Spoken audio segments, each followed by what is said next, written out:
Assalamualaikum warahmatullahi wabarakatuh. Salam sejahtera bagi kita semua. Shalom, Om Swastiastu, Namo Buddhaya, salam kebajikan. Pada kesempatan ini, saya Gracia Febnasdi Rahalia Hulu dengan nomor induk mahasiswa C1C020053 dari kelas R009, Program Studi Akuntansi Fakultas Ekonomi dan Bisnis. Saya akan mempresentasikan materi mengenai metode riset.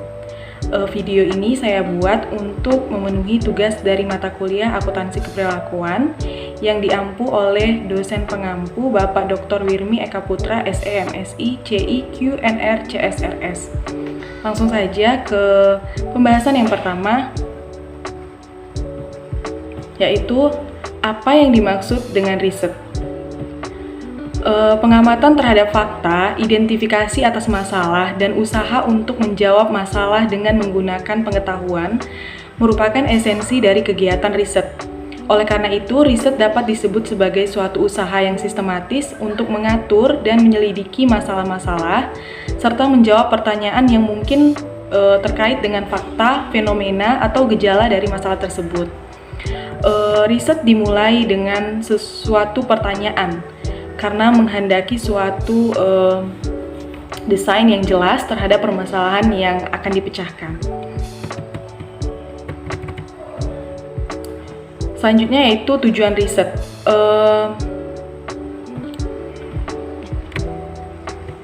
Terdapat banyak penulis buku metodologi riset yang mengemukakan bahwa riset didasarkan pada sudut pandang yang berbeda-beda.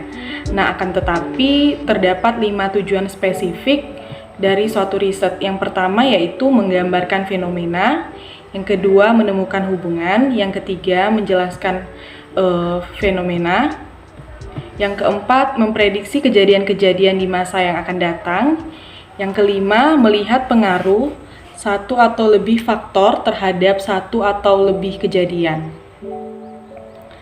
Selanjutnya yaitu mengenai pengembangan desain.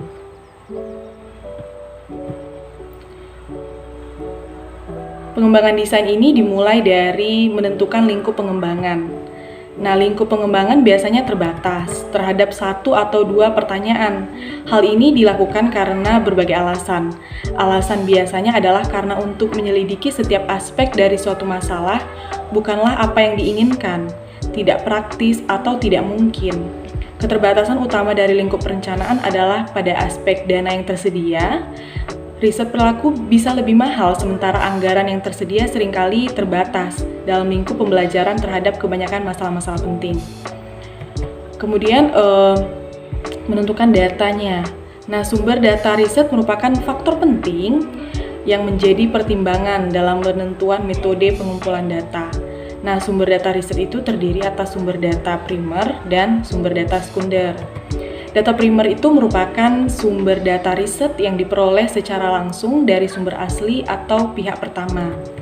Data primer dapat berupa pendapat subjek, riset, atau orang, baik secara individu maupun kelompok, hasil observasi terhadap benda atau fisik, kejadian atau kegiatan, dan hasil pengujian. Kemudian data sekunder. Data sekunder itu merupakan sumber data riset yang diperoleh peneliti secara tidak langsung melalui media perantara. Data sekunder itu pada umumnya berupa bukti catatan atau laporan historis yang telah tersusun dalam arsip baik yang dipublikasikan dan yang tidak dipublikasikan. Selanjutnya itu kita membahas mengenai validitas dan keandalan. Validitas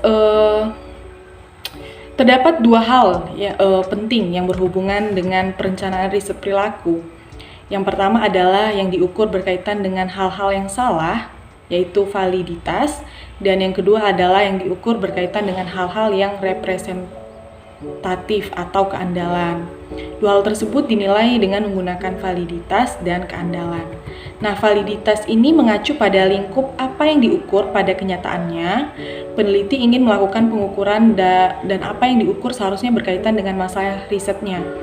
Kemudian keandalan berkaitan dengan apakah suatu teknik khusus jika digunakan di lapangan dan waktu yang berbeda akan menghasilkan sesuatu yang sama. Dalam hal itu, peneliti harus mengacu pada konsistensi pada suatu alat ukur. Peneliti tergantung pada ukuran keandalan, tetapi tidak tergantung pada alat ukur yang tidak andal. Selanjutnya, kita akan membahas mengenai metode pengumpulan data.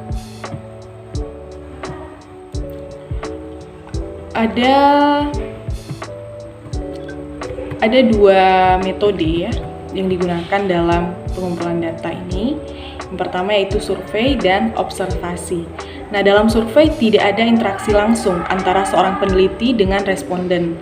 Data itu dikumpulkan dengan cara mengirimkan surat elektronik atau email, menelepon, atau memberikan serangkaian pertanyaan. Contohnya itu bisa kuesioner atau wawancara. Nah, kuesioner ini dapat didistribusikan dengan berbagai cara, antara lain disampaikan langsung oleh peneliti, dikirim bersama-sama dengan pengiriman paket, atau mungkin majalah, diletakkan di tempat yang ramai dikunjungi orang, atau mungkin dikirim melalui pos, atau fax, atau menggunakan teknologi komputer. Kemudian wawancara melalui telepon juga dapat mengumpulkan data dalam periode waktu yang singkat, tetapi memakan biaya yang mahal dibandingkan dengan teknik lain. Nah, wawancara merupakan teknik pengumpulan data dengan mengajukan pertanyaan secara lisan kepada subjek riset. Data yang dikumpulkan umumnya berupa masalah tertentu yang bersifat kompleks, sensitif, atau kontroversial, sehingga jika dilakukan dengan teknik kuesioner, kemungkinan akan kurang memperoleh tanggapan responden. Selanjutnya yaitu yang kedua, observasi. Nah, observasi merupakan proses pencatatan pola perilaku manusia, sesuatu hal atau kejadian yang sistematis tanpa adanya pertanyaan maupun komunikasi dengan individu-individu yang diteliti. Metode observasi dapat menghasilkan data yang lebih rinci mengenai fenomena yang diteliti, seperti perilaku, subjek, atau kejadian. Nah, dibandingkan dengan metode survei. Selanjutnya, materi yang kita bahas mengenai memilih responden. Langkah pertama dalam memilih responden adalah dengan cara menentukan populasi.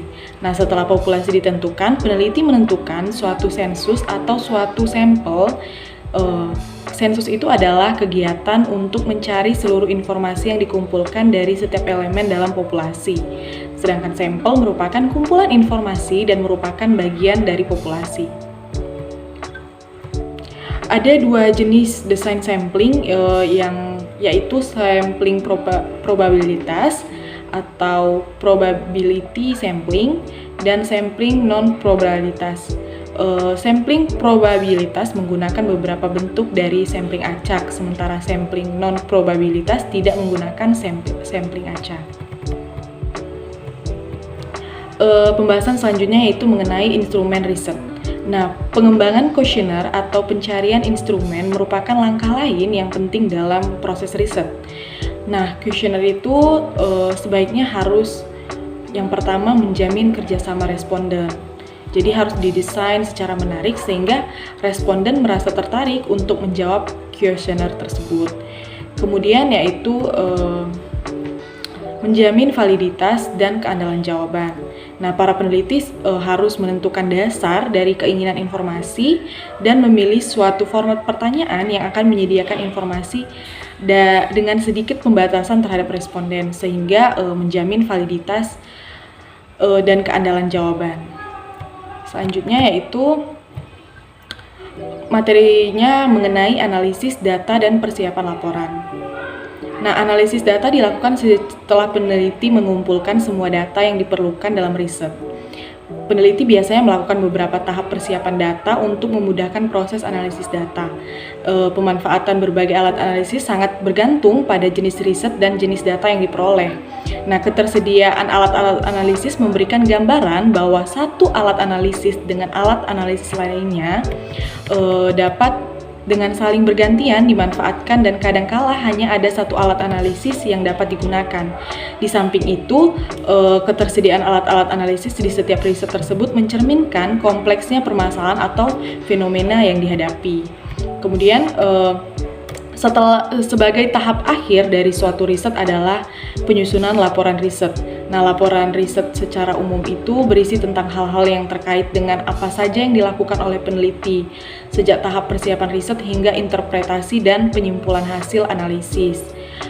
Belum ada bentuk buku dari suatu laporan riset.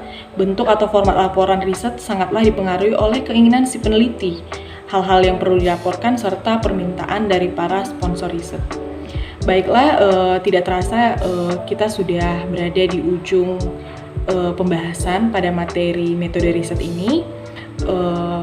Kurang lebihnya saya mohon maaf jika ada kata yang kurang berkenan atau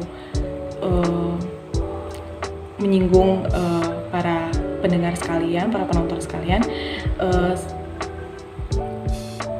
Lebih kurangnya saya mohon maaf, saya ucapkan terima kasih.